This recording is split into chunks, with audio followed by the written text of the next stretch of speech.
আপোনালোকে দেখিছে যে প্ৰতিদিনে আমি 20-25-30 জন মানুহক আমি অসমৰ পৰা পুছবেক কৰি আছো কিন্তু এনেকুৱাও নহয় যে পুলিচে সকলোকে ধৰিব পাৰিছে আজি এটা কেবিনেটত আমি আলোচনা কৰিছিলো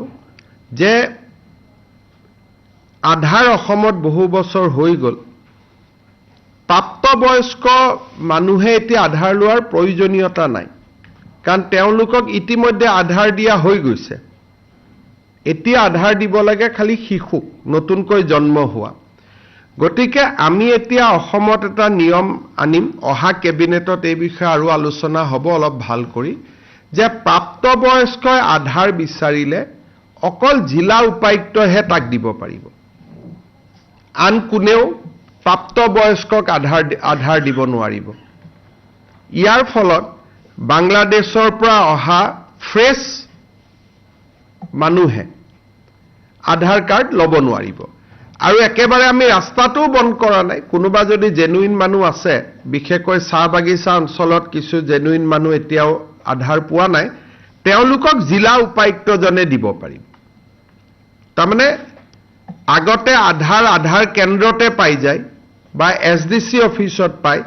এটা ডিসি জনে নিজে নুচুৱালৈকে আধাৰ পোৱা ৰাস্তাটো বন্ধ হৈ যাব এইটো এটা অসমত আমি নতুন বিদেশী মানুহে যাতে আধাৰ নাপায় তাৰ কাৰণে এটা ডাঙৰ ব্যৱস্থা হ'ব এটা ডিটাৰেন্ট হ'ব আৰু আজিকালি আধাৰ লবৰ কাৰণে বা এইবাৰ ভোটাৰ লিষ্টতো নাম সোমাবৰ কাৰণে জন্ম মৃত্যুৰ প্ৰমাণ পত্ৰ লাগিব লাহে লাহে সেই কাৰণে আমি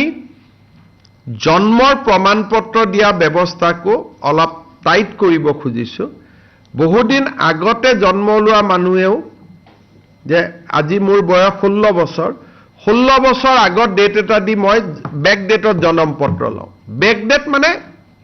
ইলিগেলি নহয় লিগেলিয়ে লওঁ মই লিখিয়ে দিওঁ যে মোৰ 1980 চনত জন্ম হৈছিল তেতিয়া মই জন্মৰ প্ৰমাণ পত্ৰ ল'ব নোৱাৰিলো এতিয়া মোক জন্মৰ প্ৰমাণ পত্ৰ দিয়ক তেনেকুৱা কেছ বিলাকো ডিসিৰ ওচৰলৈকে যাব